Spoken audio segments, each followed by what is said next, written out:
Greetings and salutations, everybody. It's Cheyenne. Welcome back. Alright, so it's almost been a year since the last time that we talked about Jem the movie.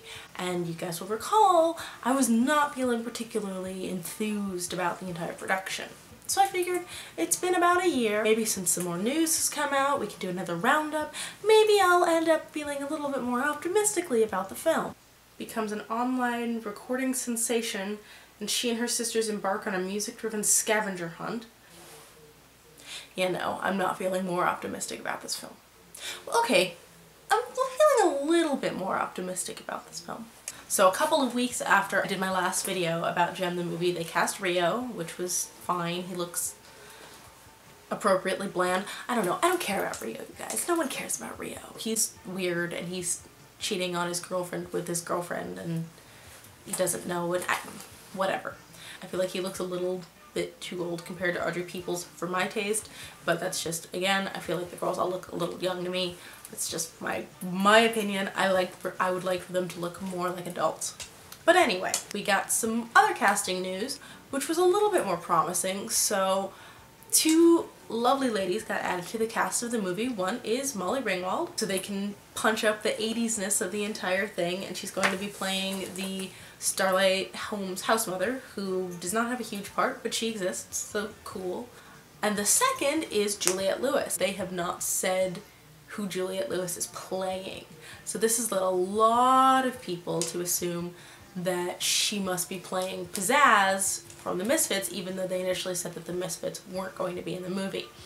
Now, it's entirely possible she could be playing somebody else, but I will say that if she is cast as Pizzazz, it might be enough to save the movie for me, because that is perfect casting. That is pitch perfect casting as far as I'm concerned. Although with her being a good deal older than the girls playing the holograms, that could lead into some weird ageism. Older women are evil, older women and younger women will always be in competition because younger women are more pretty and whatever, which I'm not wild about.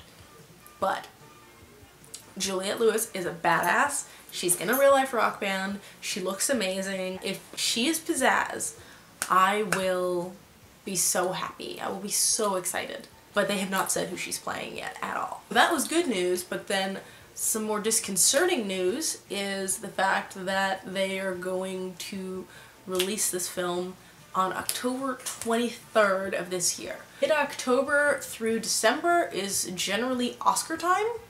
So if you're a film that's not Oscar bait, for you to get put there is not gonna do great things for your box office, and it's not and it does not make it seem like the studio has a lot of confidence in this movie. And they're obviously not gonna put it in like the July blockbusters with the Avengers and stuff like that.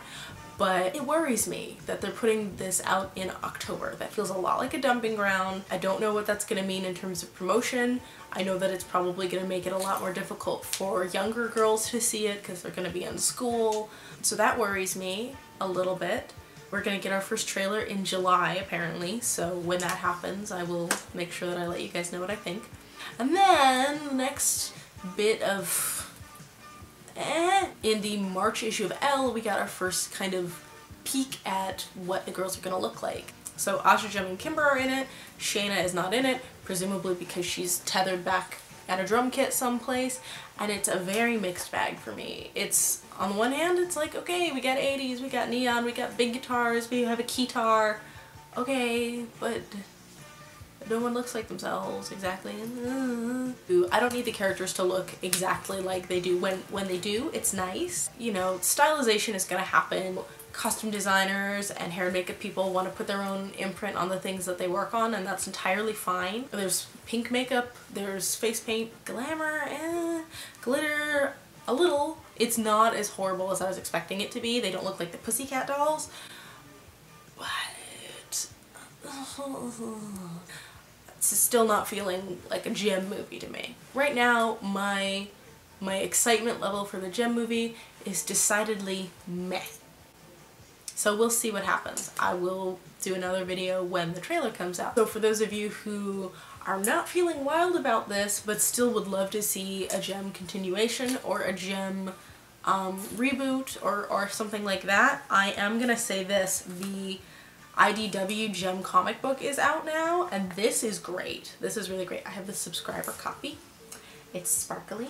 It's written by Kelly Thompson and the artist by Ross Campbell. I really like the new redesigns. I think the art is wonderful, and it's actually got some pretty strong character writing, which is nice. So I would definitely give this a shot if you can. It's been out for a couple of weeks now. You may have to go on a bit of a manhunt to get a copy.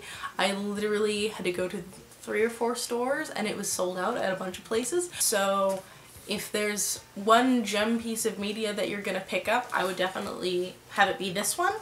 The animated series is still on Netflix for those of you who haven't seen it or want to catch up. What do you guys think? Are you guys excited for the movie now because Juliette Lewis? Are you guys as worried as I am? What do you guys think about the first picture that we got? I mean, at least they're smiling. At least they look like they're having fun, as opposed to like, we are too serious. In the meantime, show's over, Synergy.